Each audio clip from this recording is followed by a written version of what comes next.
Welcome, guys. Welcome to the Blue Stable podcast on YouTube. We are live on YouTube right now. Thank you to everybody who is joining, whether if it's on Twitter, Facebook, YouTube. Make sure you are liking and subscribing for any more Colts content. Speaking of Colts content, we have one of the best in the industry joining us today. As you have been following, whether it was yesterday, earlier today, you knew about James Boyd from The Athletic joining here. Before we get to him, because you can see him on screen there, looking great as always. All right, we got to get to Marcus and Landon real quick, guys. How y'all doing? Go ahead, man. Feeling great, man. It's a nice day outside over here. Feeling good. Colts season almost among us. So, almost preseason and training camp. It's a good time to be a Colts fan, and it's good to have my guy James with us, man.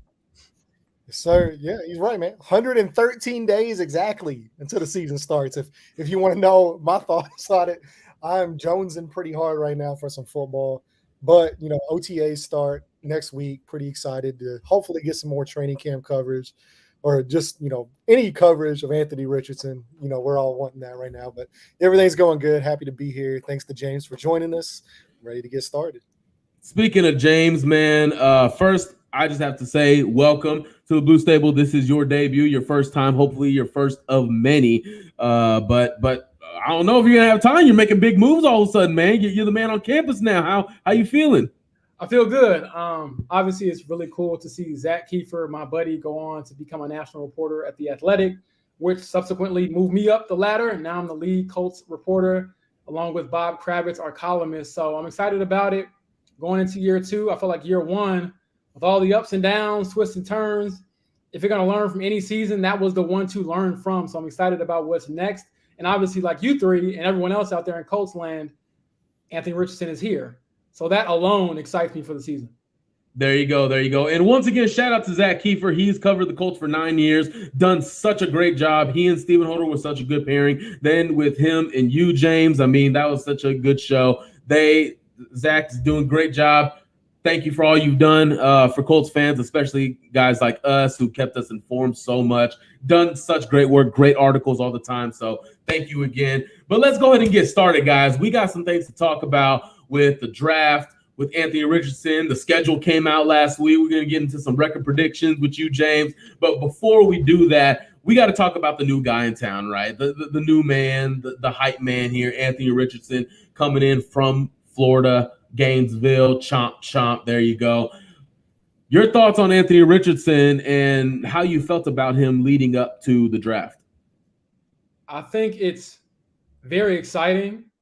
I thought of when we were down at the Senior Bowl, kicking it with these guys, and we're going through the scenarios and saying, who do we like? Who you think the Colts roll the dice on, and to see them choose Anthony Richardson, to hear that it was Shane Steichen who really pushed for him, according to Jim Irsay, and to have it all come to fruition is pretty exciting. And then I don't know if I believe Irsay when he says, if we had number one pick, we would have took him anyways. And I'm like, I don't know about that.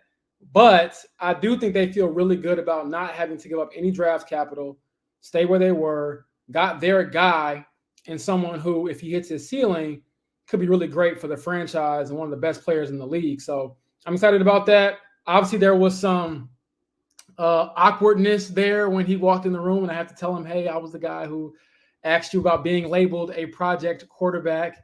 And, he remembered me. So I don't know if that's good or bad, but jokes aside, it was fun. I think that he has a great head on his shoulders. He's very humble. I actually have a piece coming out about that and just my whole view of things. And so I'll be excited about that to get that up sometime this weekend. But, he is a dude. Seeing him at rookie minicamp, I could see some of the flashes that, entice you and bring you in. You see some of the flaws as well, missing some throws here or there. But I think with his mindset and the maturity that he's displayed so far, you have to feel really good if you're a Colts fan or anyone really affiliated with the Colts, because he seems to get it right now. Yeah, for sure. And something too, because it's different whenever you see guys throw live in person as opposed to just seeing it on a TV. And I know, whenever, like you said, we were down at the Senior Bowl and we were watching those quarterbacks, and it was like, man, I don't know. But whenever you see a guy like Anthony Richardson throw live, which you were there at, the rookie mini camp, what did you take away from something like that? Where we've all seen the highlights on TV, we've all seen the big arm at the pro days and all that. I think for me, I don't want to say he's not trying, because he does try very hard, but it's just the nonchalantness of it all. Like, he'll be off to the side sometimes, and they'll be doing regular throws, and there's 3 quarterbacks there, some 2 guys who they might have brought in for a rookie tryout or something, just to have some bodies. And those 2 guys go, and he goes, and it just looks different. And to him, it's nothing because he's done it his entire life. But to me, I'm like, wait a second, like the velocity, the quickness, the fluidity of his throwing motion, and then also his legs. So I wrote about this in a piece I did during the rookie minicamp, where they had him doing some like RPO type of actions and bootleg actions where it, just not even throwing the ball, just doing the action and then tucking it in and running. And when it was his turn, the gear he could get to like effortlessly was ridiculous. And I'm like, this could be the most boring thing to maybe like an average football fan, but to us who, study this for a living or try to, I was thinking, that's different. You don't see that every day. And so when you are an athlete who makes other athletes, who are the best in the world, by the way, look unathletic, it's crazy. And I get it. It's rookie minicamp, but I saw it at the combine in person. I saw it up close at rookie minicamp. And physically, there's just stuff that he does. And then he'll just like walk off like it's nothing. And I'm like, dude, you were made in a lab. And I know Morocco Brown, one of the Colts' area scouts, and he was saying, he got sprinkled with like stardust. And it sounds crazy to say it. It sounds so cliche. But then when you see it, you're like, okay, all the hyperboles are not really that exaggerated. He really is that gifted of an athlete. And so if he ever gets it to catch up, like just mentally, the way he thinks about the game, the mechanics, the footwork, stuff like that has to be cleaned up. If that clicks, you just wonder what you have on your hands, because physically he can do anything with ease. I'm excited for the process, man. I really am. And it's the development thing that excites me, because we know he's going to have some rough patches for sure. But the way his talent is and the way he designed, how athletic he is, I mention this all the time. He's going to be something totally different from what Colts fans are used to seeing. The Carson Wentz's of the world, the Matt Ryans, the Phillip Rivers. We're about to get somebody that's going to be mobile, and this is something that's going to be game changing. And Colts fans are not going to know how to react when they see something like this. And I'm just a fan of it for sure. Everyone talks about Cam Newton and comparing them to that, but the fact that we got somebody that can make something out of nothing, it's just going to be a joy to watch, and I'm excited to see how that's going to play out.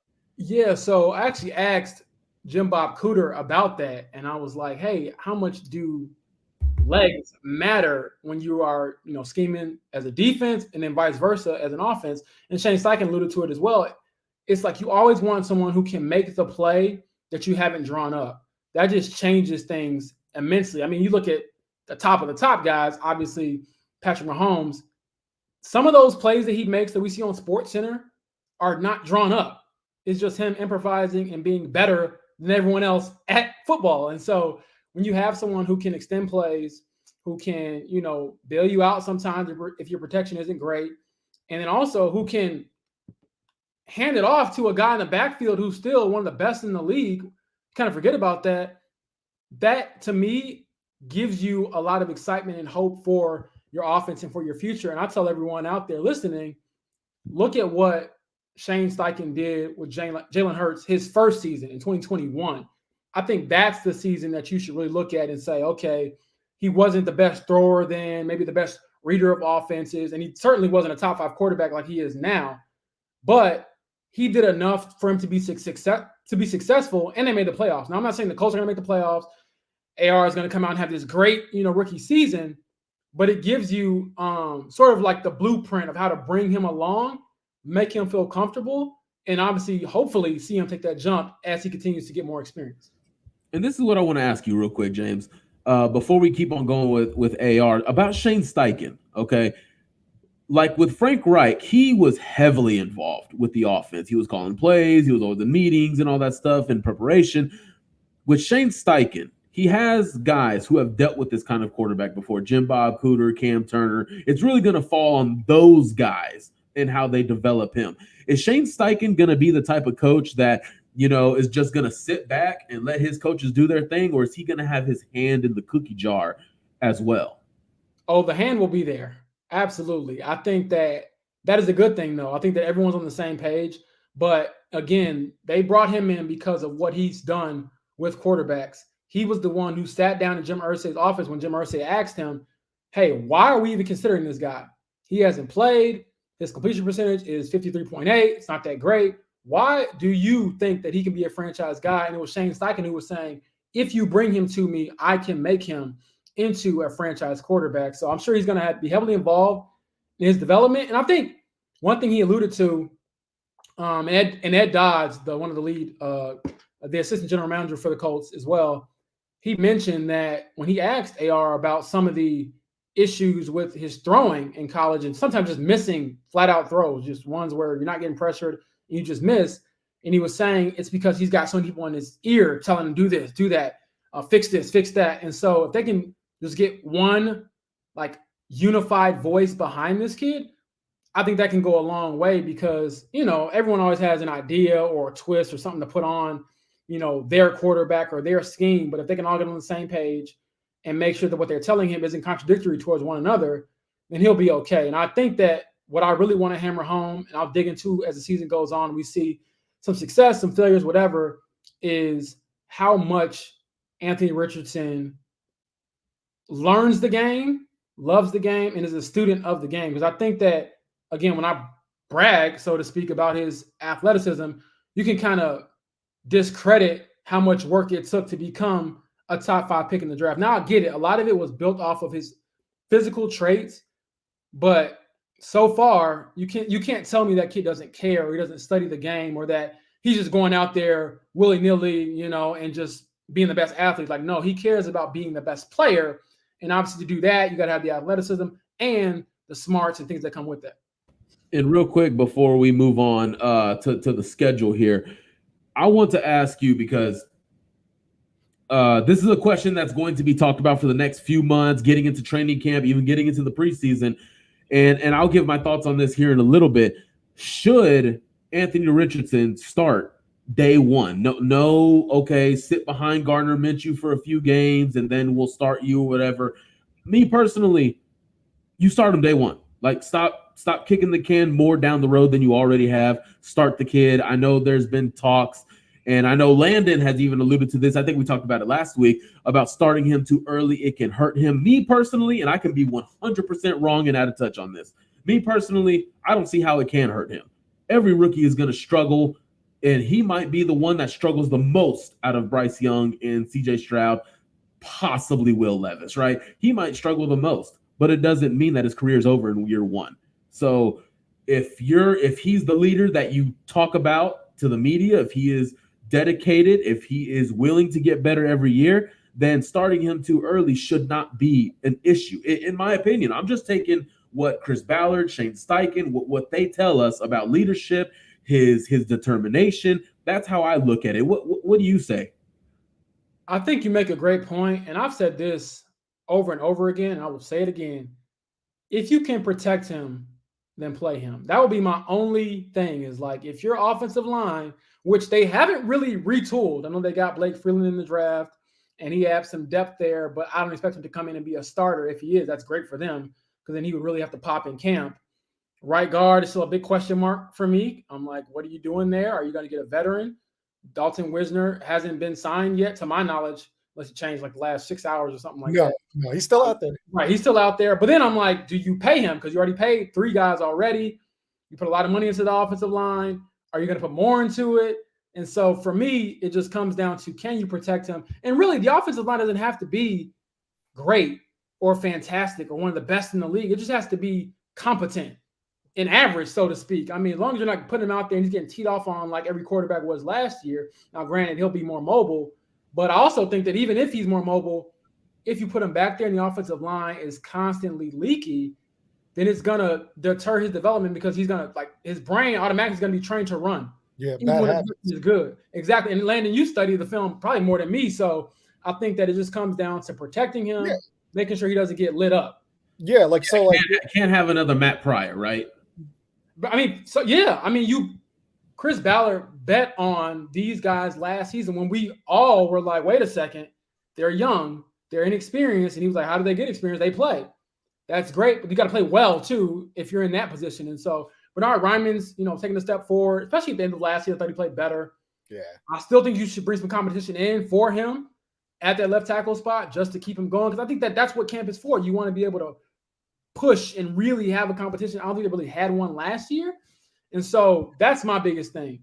Do not put him out there and God forbid he gets hurt. But even if he doesn't get hurt, just lose his confidence because he's constantly getting him off the field. And so we've seen it happen. And I think it's very rare that you can have a quarterback deal with pure chaos and failure throughout your rookie season and you bounce back from that. Now, I'm not saying he's not mentally strong, but I'm just saying it's usually not a good recipe towards success later in your career. I do think that quarterbacks can sometimes be ruined by the situation, even if they were going to be pretty good somewhere else or if they had better infrastructure. So I really do think that Shane Steichen, Chris Ballard, the rest of the crew will really think that over. Okay, is this kid ready? I don't know if he's ever going to be ready. Who's ready for anything? Am I ready to be the lead Colts reporter? Probably not, but I'm going to be doing it. And so we're going to be learning together, Anthony Richardson.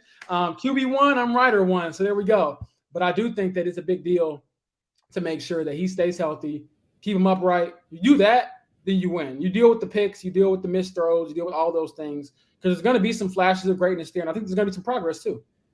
Yeah, that was always my caveat though with starting him early. It's not that I'm against starting him early or anything like that, but like you said, you can develop some bad habits if you get into those early. And not only that, but my whole thing was he needs to know the protection calls. As soon as he's able to recognize blitzes and protection calls, I'm throwing him out there.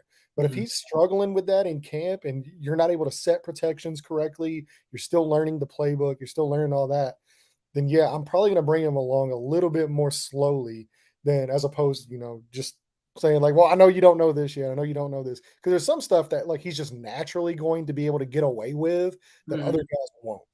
But at the core value of playing quarterback is knowing those, seeing that blitzer come off the edge and knowing, you got to, throw your hot, if you have a hot route, it's just knowing those little bitty things that can get you out of pressure and maybe not take as many hits. So as soon as he knows those and he shows in camp or, through the process, even if it's just OTAs, if he's catching on to protections, then yeah, I'm 100% down with throwing him out there day one. Yeah, I think you made a very good point there, man. Just making sure he knows that part of it. He's not going to know the entire playbook right now. He joked about how, big it is compared to Florida's. And that's expected for any quarterback going anywhere in the league. Obviously, what you do in college is not going to be what you do in the pros. They're better players, got to be more creative in that sense. And I do think that Shane Steichen will tailor this offense to him.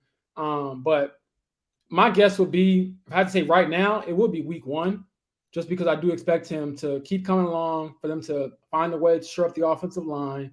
And unless he's just, terrible throughout camp, terrible throughout the joint practices with the Chicago Bears, terrible in preseason, then, I think that if he shows some ups and downs, that's to be expected. And you roll him out there. Because to me, when you talk about waiting, all the quarterbacks who've sat in recent years, since I've been watching football, they had incumbent guys there who could win you some games and get you to the playoffs.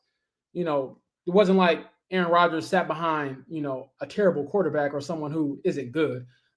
Same thing with Patrick Mahomes. He did not sit behind a scrub. And I think Gardner Minshew is actually really good. I think he was, to me, probably the best backup on the market this past offseason. But he is a career backup. That's his ceiling to me. I don't think that he could be a fringe starter, I guess, on certain teams, win you a few games, but I don't think that you're really helping your team if you're just going out there and losing with Gardner Minshew. If you're going to lose, you might as well lose with the guy who's going to be here long-term and you're hoping to develop into being the face of the franchise. We talked to Gardner Minshew, I believe, yesterday, and I asked him, I said, does your approach change? Because the guy that they brought in after you is supposed to be the guy. And he's like, no, like I'm here to work. And I do think that he's going to be a good mentor when that time comes. So if it isn't week 1, I wouldn't be surprised if it's, no later than maybe week 5 or 6 that he gets in there, gets some reps. And I say that because, I mean, at that point, kind of where you're going, what the season looks like. You might have 1 or 2 wins. If Gardner Minshew, by some odd reason, is undefeated, then we can have that conversation when it comes. But I don't know. I feel like you all and maybe some other Colts fans will be upset because 7 or 8 wins probably pushes you out of the Marvin Harrison Jr. sweepstakes. So there's that too. Hey, if Gardner Minshew needs to start the first 7 games and secure a draft pick for Marvin Harrison Jr., I'm for it. Let's go. Let's do it. So, Marcus, did you have anything to build on top of that? Oh no, I was definitely gonna vouch for this Gardner Minshew talk before he mentioned it, but it was perfect timing for me. I think Gardner Minshew. Yeah, he can ball, man. He's definitely the person that I wanted for a few years, just as a backup quarterback in general, not a starter. The fact that we got him and a guy that he trains with Shane Steichen, that he's familiar in the offense already, I think it's a perfect match. No, we're not screaming Super Bowl, we're screaming development. And I think this is a good step for Gardner Minshew, Shane Steichen, and Anthony Richardson moving forward in the season. I think it's just a good process to go through as a Colts fan. Yeah, I mean, if you put your eyes, Gardner Minshew, he's like a light-skinned Anthony Richardson. So there you go. Yeah, Gardner Minshew plays well against the Colts, but he won't be playing against them. He'll be playing for them. So, hey, weirder things have happened, right? Gardner Minshew beat Indianapolis, and it was the only game Jacksonville won that year. Isn't that crazy?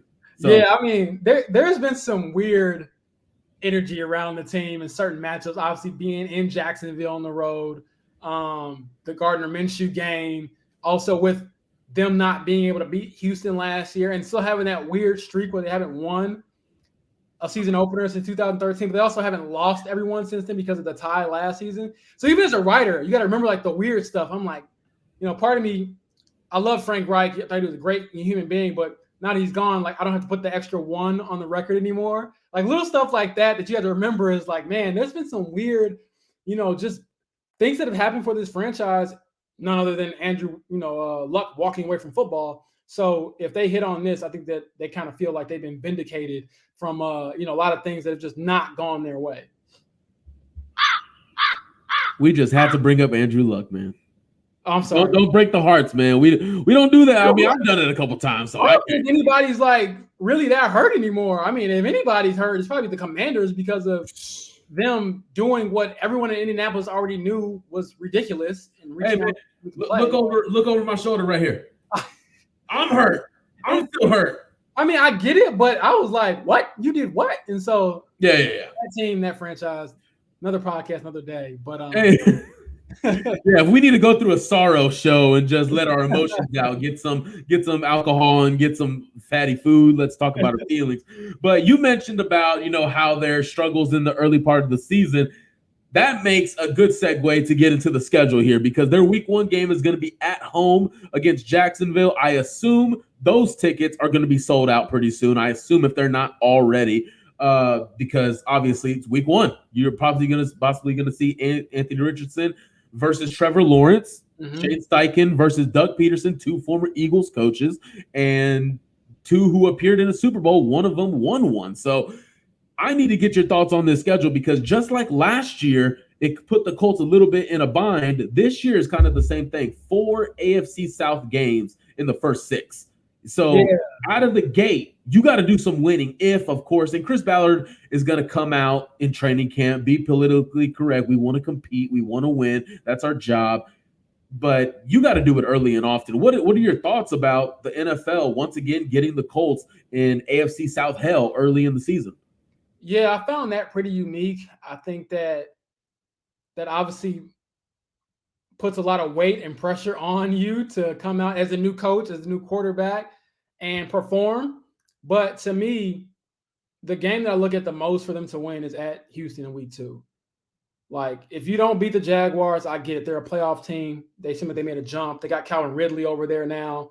It seems like it is their division for the foreseeable future until potentially, AR is ready or CJ Stroud or someone else. So to me, you just can't go down to Houston and lay another egg, get embarrassed. I mean, because to me, even with the additions they made, the coaching change, they're still a worse team on paper than the Colts.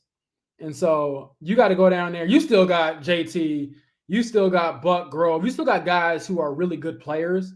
And so I expect them to go down there and take care of business, quite frankly, like they didn't do last year. Now, you go to the Ravens week 3, that's a game where I think that the narrative is going to be, are you looking at the future? Like, are you going to see what you hope to get with the guy you got on your sideline versus the guy they got on their sideline? So that'll be exciting, especially with all of the,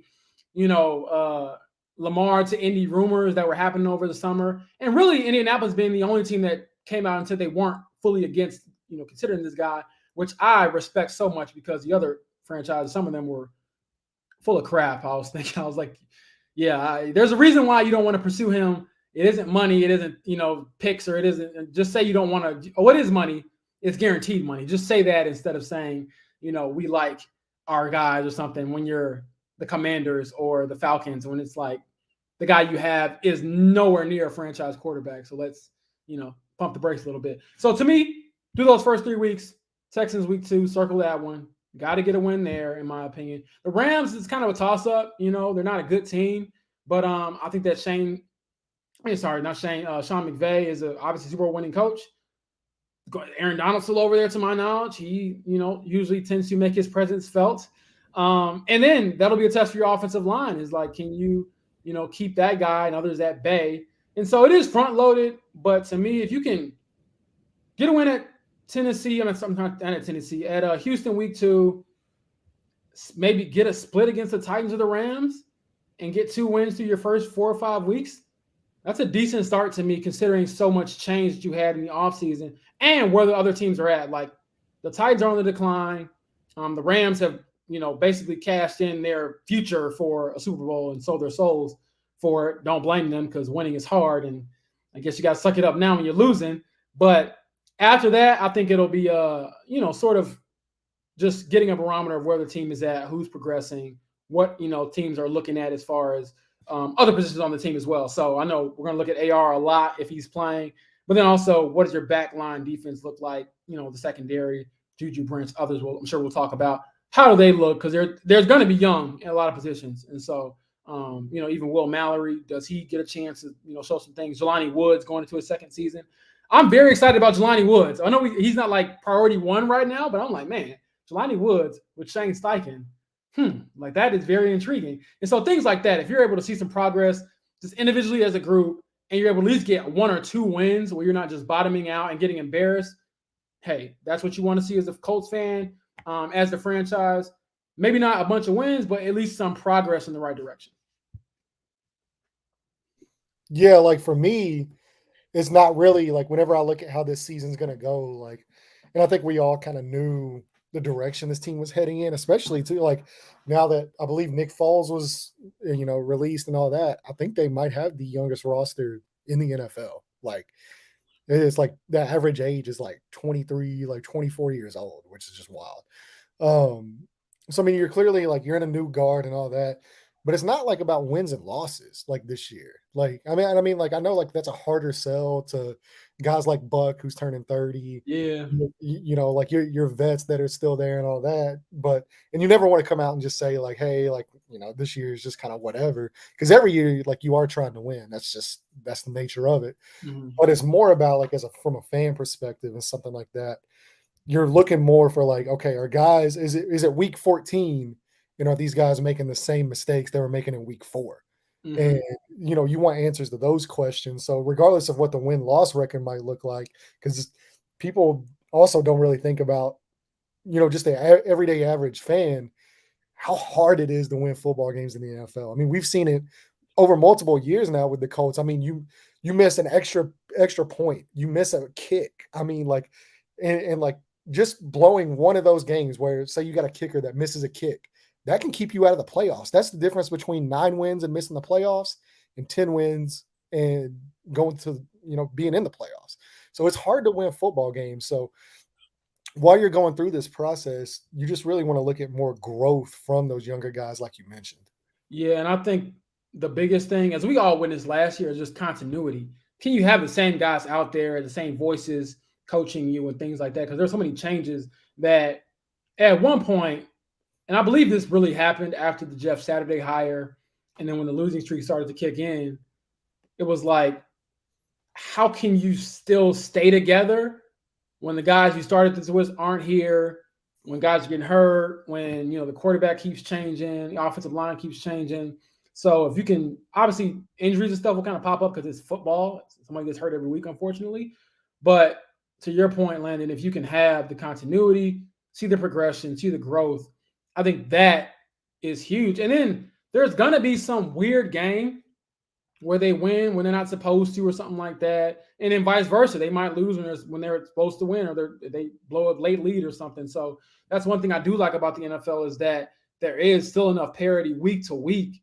It doesn't really matter who you're playing, that you can get up for a game, play well, and then what does that do for your locker room? Like, I'm very excited to see what happens, when and if Anthony Richardson makes that play for them to win, or has a good game and they're able to win, something that might have been on paper like, oh, they're going to lose. Well, maybe they go out and do well. Now, I will say this. We go over to Germany. I do not expect to see a Colts win, because if AR is playing, Bill Belichick will make sure to give him hell. Like every rookie young quarterback. It's like a rite of passage, right? It's like a video game. Like one of your final bosses is Bill Belichick. But, that's who you got to see. So I don't expect that. But I do think that they were in a lot of games last year. And if you're in a lot of games this year and you just don't blow them like you did, you'll be okay. Now, there are going to be some close losses, because that's what happens. But, again, I would be shocked if we see, like, we just can't see what happened in Dallas again, what happened in Minnesota again, like those types of performances where you're in it and then the rope gets let go and you're like, wow, what the heck is going on? And so we'll see. I'm excited about it just because there's so many moving parts to it, and a lot of guys who will play a role in it. I think that Michael Pittman Jr. will help a lot. I think Josh Downs will be huge to whichever quarterback is back there, because that dude seems like he can just get open in the phone booth. And so if that's the case, that helps with completions and rhythm throws and feeling comfortable and things like that. So I can't wait. Like, I think we're crazy because all three of us are probably like relieved when last season ended. And then maybe a week went by and we're like, all right, look at the draft. We're at the Senior Bowl. We're like, okay, we're diving into every single player we can. Draft happens. Now we're diving into every player they drafted. And now we're like diving into undrafted guys. And so it never ends. And so I'm ready to see something in the form of football again. And even like the little taste that we got of like 11 on 11, obviously you're not hitting any quarterbacks at rookie minicamp. I was like, man, I just can't wait until we see some results. I don't know if I'll track every Anthony Richardson throw during training camp like some people do, but I know for a fact that preseason game when he goes in is going to be must-see TV, and it's going to be hyperbole. He's going to be great. It's going to be terrible. It's going to be all those things, but I think it'll be crucial to his development. Yeah, you always want to look at Anthony Richardson, but you, as a writer, you have like 70 other players you have to look at and see who's making a difference on the field. So, especially with the Colts, they like to keep undrafted free agents on the final 53-man roster. So, I mean, a guy I like is Kelvin Sampson, the kid out of Kansas. I like that one to potentially be one. But going back to the schedule, man, that week 2, I was hoping it would be week 1, but week 2, I'll take it. Anthony Richardson, I hope they just start this kid. Anthony Richardson versus CJ Stroud, week 1. You assume Houston's going to be more upbeat because they have a new quarterback, they have a new edge rusher, a new head coach. It's a new culture, a new environment. So you imagine that this is going to be a different atmosphere than when Indy walked into Houston last year in week 1. Absolutely. And I think that it's going to be on their minds what happened last year. I'll never forget walking around the locker room after my first NFL game I've ever covered, ending in a tie. I was thinking, this doesn't even happen when I was doing like high school soccer. Usually got a penalty shootout or something. Somebody wins at the end of the day. And so I remember EJ Speed telling me this is some BS. And he didn't say it like that. He told me the real version. And so I think that's going to be on their minds. And again, if you're a veteran, a proven guy, you want to make sure that you show some pride in those types of games. Now, if you come up short, so be it. But I think that that's one of those games where if you're saying you're making progress, if you're saying it's a new year, you got to win. Like, you can't be winless against Houston 2 straight years. You can't be winless against Tennessee 2 straight years. A team that, unlike last year, isn't as strong this year going into it. And so those are the things that I'm looking for. And so I'm excited about it. I think that, Alec Pierce, if he can make a jump, going into year 2 and not get concussed in his first game, that would help, just things like that where you might feel like there's unfinished business. Like I'm sure Alec was thinking about, man, I dropped my first touchdown there. If I get that same opportunity again, I want to capitalize on that and things of that nature. If you see that, then you're good and you're able to, in my opinion, probably pull out a win because even if it's a close game, you got a kicker now as well who's money. And that should give you a lot of, peace and relieve a lot of stress and headaches off of you right there. So I just think that they have enough there to still be a competitive team with a lot of teams in the league, not just the bad ones, and then beat the bad ones. Because I think that they're going to be in that 5 to 7 win range and in some probably closer games than that as far as just overall, performance. So you talked about the kicker and how he's money. And real quick, we'll get to your record prediction here in a second. But speaking of money, there might be an extension brewing here in the next couple of months. Jonathan Taylor has been reported. I believe it was Stephen Holder that reported it, that he's switching agents. Is that correct? He's switching agents. So, he's always been professional. Oh, I'm focused on football, not focused on all that stuff. But this is speaking pretty loud. Of course, we all probably have an identical opinion about paying running backs. But you, James Boyd, if you were the GM, you doing it? Yeah, I think you pay him. I think that if you can do 3 years, 45, that's probably where I would be around. You don't want to overpay, obviously. I think that last season kind of actually hurts his leverage because he was injured. But everyone knows, if you don't have any fluke, ankle things going on this year, he's going to be back to being one of the best running backs in the league. But you have to pay him. I think that you can't draft Anthony Richardson and have the potential to pair him with, another great athlete and not see that through. Because I was even pondering this in the media room, and you guys can share your thoughts.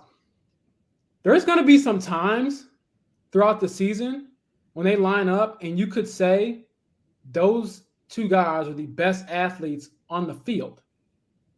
That matters. And so if you can keep that together and develop that within reason, obviously you can't give the guy $60 million or whatever for 3 years and pay him like he's a wide receiver or something like that. But if you can, not disrespect him with an offer, give him something that's very fair for the team, for him, I think you do it because even with the injury-riddled year last year, JT's still like the 4th leading rusher since he's been in the league. He scores at a high rate as far as touchdowns go. And, if he's able to bounce back and be durable, then you're cooking with gas, in my opinion, because he's a special player. And I don't think that – I get it. It's a discounted position now. It's kind of not the sexy position anymore. There isn't the LaDainian Tomlinson's, contracts and things like that out there. But he is just too good, in my opinion, to let walk or to let be disgruntled. You trust him, you give him a chance. And then I go back to what Mike Chappell said to us in the media room, and Chappell's been covering the team since they moved here in 84. And he said JT had the best running back season ever for the franchise, for a franchise that has had, Dickerson and Edgerrin James.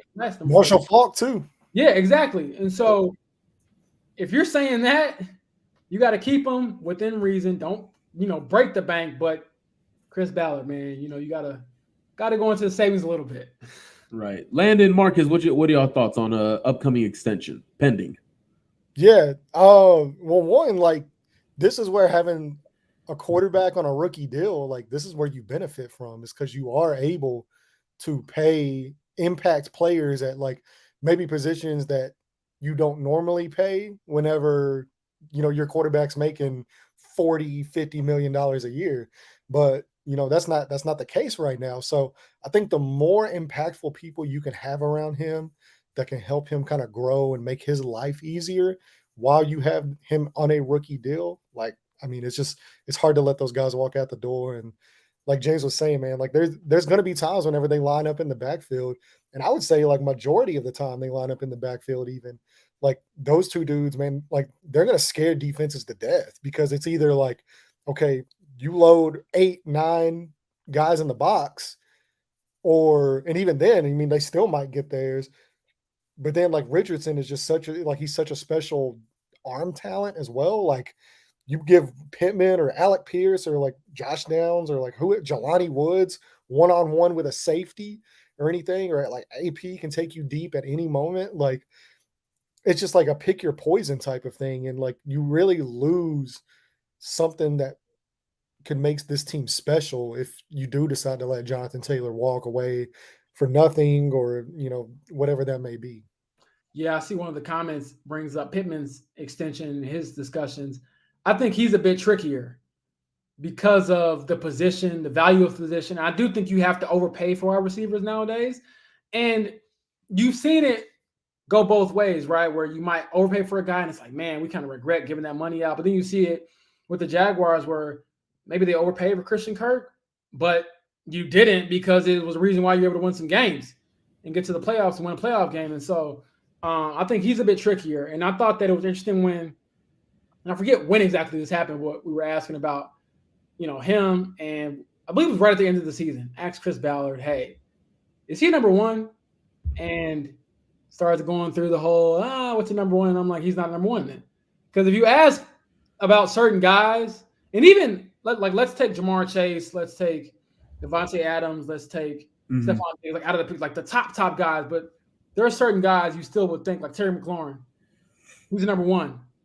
He might not be, first team all pro or something, but he's the number one. And if you can't say that about Michael Pittman Jr., do you pay him as a number one? And does he, as a wide receiver who's been through so much turnover at quarterback, does he think I'm going to hitch my wagon to this guy, or can I test free agency and see what my value is and, create my own destiny and go somewhere where I know who's going to be throwing me the ball, who's going to get me the ball and make me a better player. And so that to me is the harder one to gauge, because it's hard to even gauge, in fairness to him, how good he can be, because there's been so much change.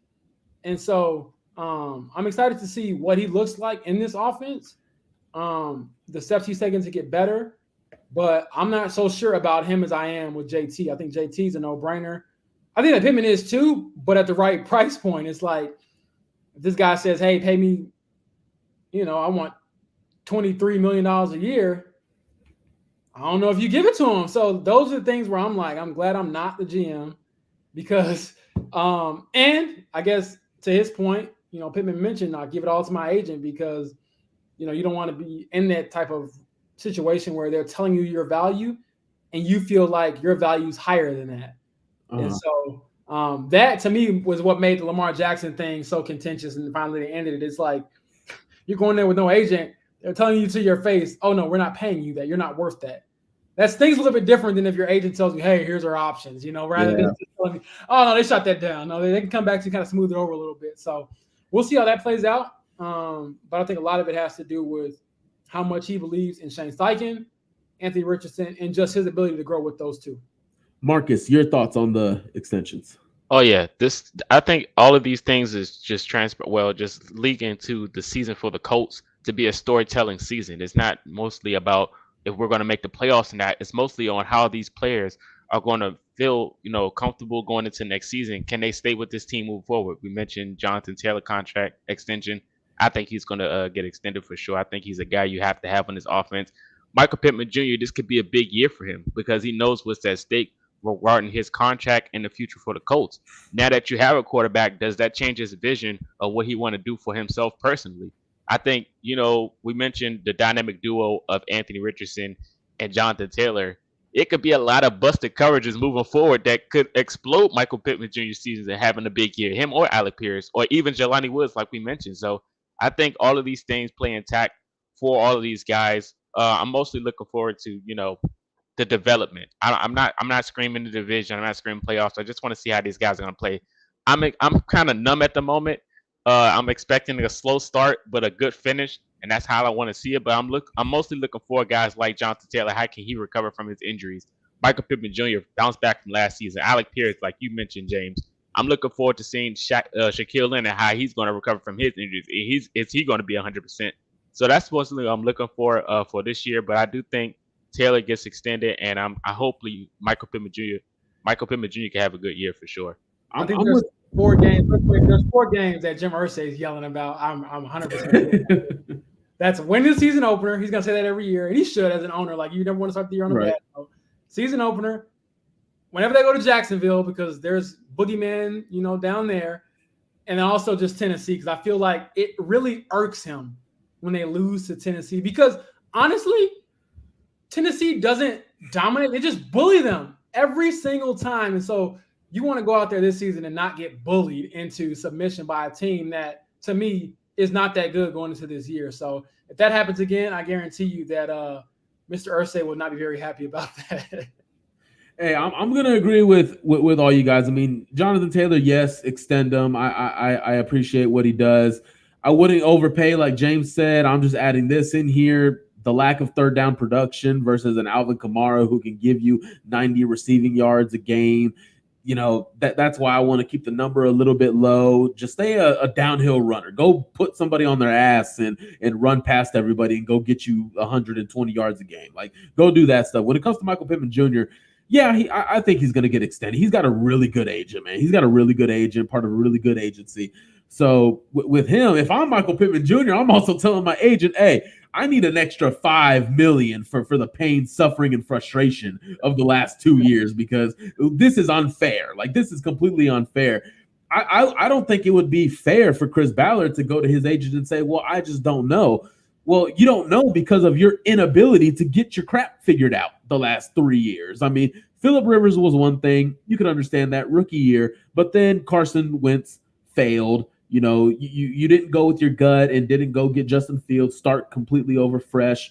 You went with Carson Wentz, stuck it out with Frank Reich. Then you go get Matt Ryan. And hey, I was on the Matt Ryan train before anybody. I looked just as sorry as Chris Ballard does, okay, if not worse. So, well, not if not worse. I'm not the GM, but it's all bad. So you can't really grade Michael Pittman because you can't really run your offense the way you want when Matt Ryan was your quarterback, when Matt Pryor was playing out of position in 3 different spots and performing horribly at it, by the way. So you can't really garner a really through these first 3 years, you can't even get a true indication on who Michael Pittman is yet. I've been on it since day one. This kid reminds me of Reggie Wayne, just a bigger, stronger version of him.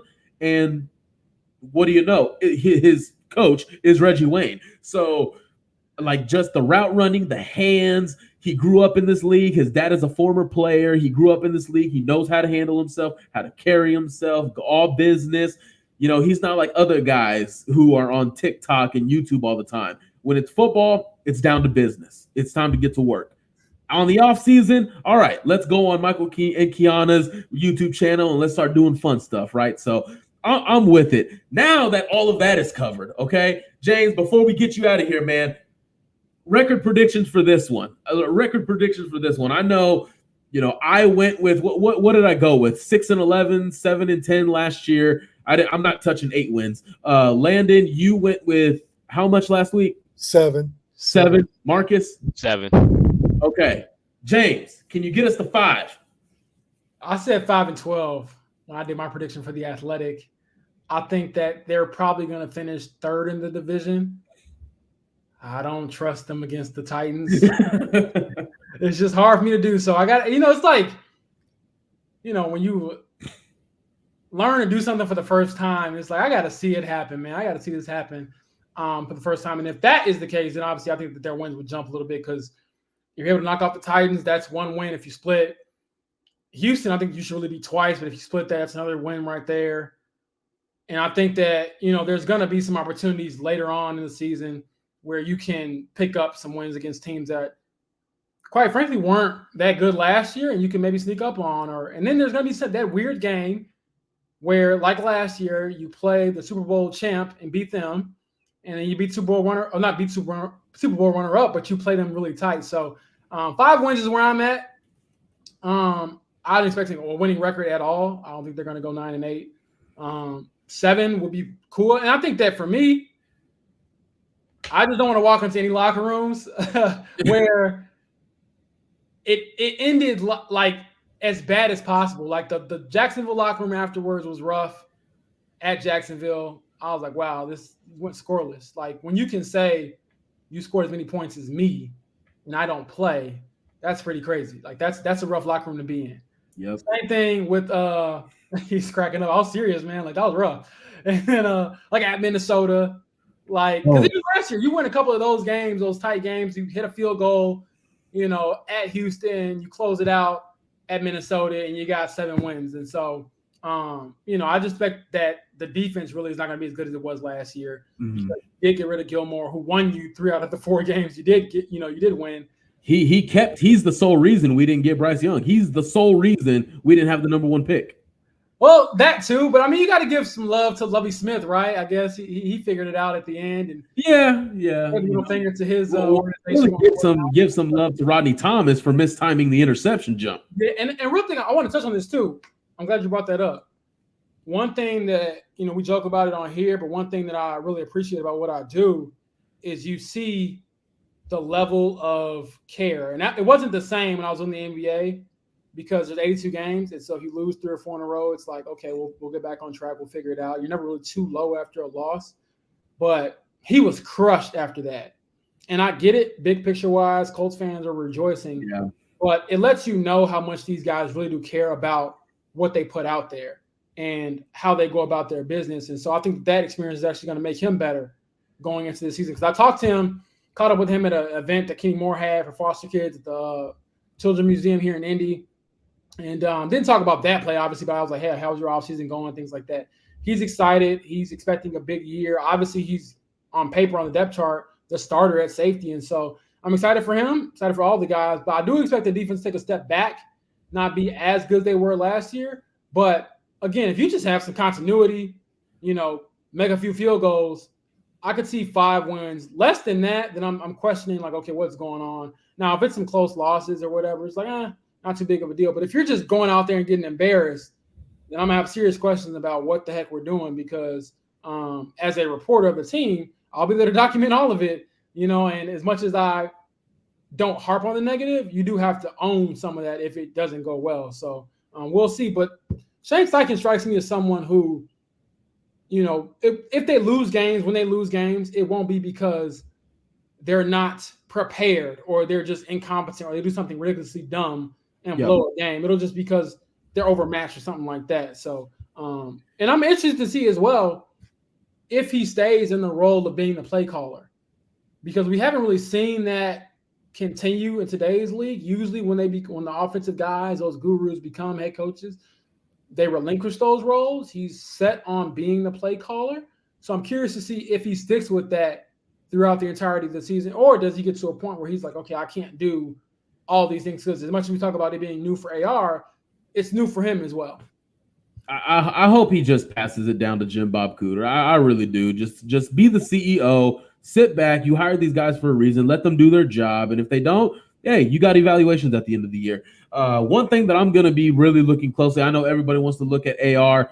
I'm going to be locked in on Julian Blackmon and Rodney Thomas. That duo right there, I'm excited for that one. Rodney Thomas ain't afraid to come down and put his head through your damn stomach. That's one thing he's not able to do. And Julian Blackmon shoots out like a rocket. We all remember that tackle on Derrick Henry going to the left side of the field, just shooting out like a rocket. So that's one thing I'll be looking forward to. But James, man, we got to thank you for coming on to the show, man. We're going to go ahead and let you go. We know you're a busy man nowadays, whether you got to go break some ankles on the court or put pen to paper. But before we go, man, where can people find your work in all of its variety? You can check out my work at RomeoVille.com. Sorry, not .com. RomeoVilleKid at Twitter. I'm sorry. A lot of things going on in my mind, I guess. At theathletic.com for my work. And I got a story up actually today about Jamal Woods, undrafted rookie who got signed up to rookie minicamp. Went to Illinois, went to school with him. Got a pretty incredible story. It was a fun story to write.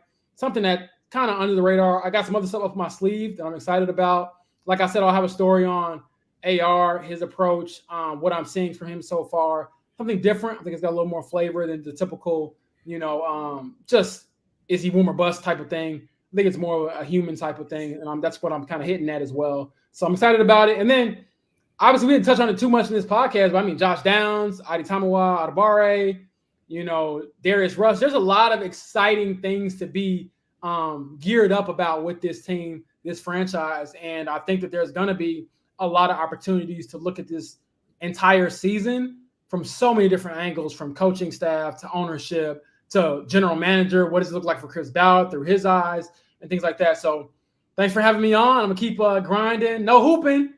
Sprained my toe last week. I had turf toe, man. I messed up my freaking toe hooping last week. So I'm out day to day right now. So what a hoop therapy, huh? I had to physical therapy. I was hurting after that. I was like, man, this is messed up. And you know how it is. Like, you don't feel it in the moment, but afterwards it's like, oh man, I was limping bad. So I never disrespect anybody else who has turf toe out there. So that happens. Hey, thank you to James Rowe, everybody. There you go. All right, I was about to say, buddy became lead writer and already has his website already. Dang, over there. So the company, man, it's just like I said, a lot going on. TheAthletic.com at RomeoVille Kid. I got some stuff I'm working on, and I'm very excited about, and excited for the opportunity. And thanks to you all for having me on. And I kicked it with these guys down in Alabama, and hoping to see their faces again soon in person, and just excited about what's to come. And I'll just tell you three, and what you all doing at Blue Stable is keep doing it. I think that there's always this notion that, you're not real journalists, or you're not do your thing, do it your way. We're in a space now where if you got a phone or a mic, you can do your own thing. I think you built a unique platform that adds to this Colts coverage, makes it fun, and makes it exciting. Hey, and it also helps that we got really good diversity in here, especially with you along. You're a really good presence on Colts Twitter. You're outspoken, and I love that. I'm the same way. You're never not afraid to speak your mind, and we thank you for the diversity and the versatility that you bring, obviously, because you do great work. So, James, man, thank you for the kind words, and I have a feeling this is the first of very many that we're going to have you on this show. Yes, sir. Yes, sir. Absolutely. Well, guys, he is James Boyd. He is Marcus. He is Landon. I am Michael. Thank you again. We will be back next week talking about more Colts football as we are gearing up for training camp, where we will be at this summer. OTAs, yes, summer workouts, and then mandatory mini camp, of course, being on June 13th through the 15th. That is coming up. So, guys, thank you again. Again, if you are not already, like and subscribe on YouTube. Make sure the best way you can grow this show is like, comment, anything below, guys. We thank you very much. And, guys, go Colts. And, again, it's Rodney Thomas and Julian Blackman season. Yeah, my bad. Real quick, we keep getting this question about the Upper Quartile podcast. Me and Bob Kravitz on doing our thing. Zach Kiefer is moving on to the national thing. But my goal, though, is to bring in more outside voices throughout the season. So hopefully I can get, some players, some coaches, best friends, family members, things like that, to just kind of give you all different perspectives rather than hearing me talk about the outcome of the game every week, along with Bob Kravitz, who, God bless him. We're going to figure out this technology, man. That's my boy. He didn't grow up in my age, my era. So I was going to say, him and Chap are the OGs, man. They've been around a minute. Oh, man. They're the best, though. And I think that Chap is one guy that I always have respect for, because he's been here. He's a legend. Doesn't act like a day in his life, but give that man his flowers for sure. And subscribe to this podcast too, man. It's a good one. I enjoy it. I enjoy what you all do. It's fun. It's different. And I think that, again, you need that in the space that we're in. Absolutely, guys. Thank you again, James. Thank you again, man. We will talk with you again soon. And we're obviously, guys, we're going to have some more guests on the show here coming up soon. We're going to have Kevin Bowen on. That's a good friend of mine. We're going to have all kinds of players. We're going to try and get some players on the podcast as well. So thank you again, guys. We're gearing up towards 2023, and it's going to be a fun one. So once again, this is the Blue Stable. He is Landon. He is Marcus. Thank you to our special guest, James Boyd. I am Michael Pevia. Thank you again, and we will